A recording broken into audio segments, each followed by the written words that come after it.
అంటే పాపం చేయకుండా ఉండటమే నీతి.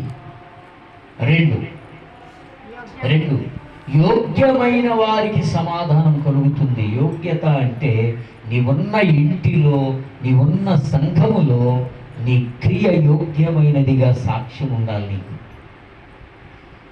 మూడు, దేవుని అందరి భయము. ఎప్పుడు ఎక్కడైనా పరాయి దేశానికి బానిసలుగా అమ్మబడిన భక్తుల జీవితాల్లో వారు పరాయి దేశములో ఉన్న దేవుని భయము అనేది వారిలో ఉంది. నువ్వు మీ ఇంటికాడ ఉన్నా, మందిరంలో ఉన్నా, చుట్టాలింటికి వెళ్ళినా, ఫంక్షన్లకు వెళ్ళినా ఏముండాలి నీకు?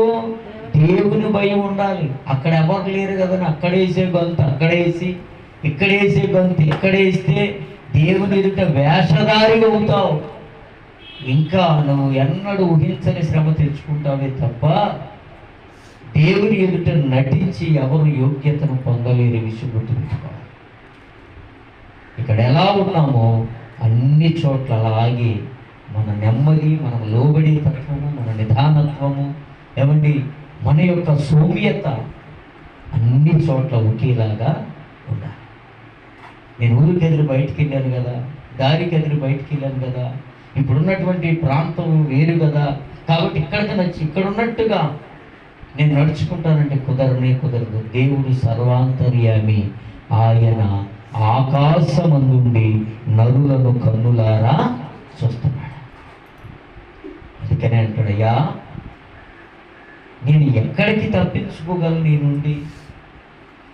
సముద్ర దిగంతములోనికి వెళ్ళను అక్కడను ఉంటావు, ఆకాశమునకు ఎక్కిన నువ్వు అక్కడను ఉంటావు, నీ నుండి నేను ఎక్కడికి తప్పించుకోలేను అన్నాడు భక్తుడు. ఆకాశముకెక్కిపోయినా అక్కడను నీవున్నావు, ఆకాశముకెక్కిపోయినా అక్కడను నీవున్నావు, నేను పాతాళంలో పండుకొనినా అక్కడను నీవున్నావు, నేను పాతాళంలో పండుకొనినా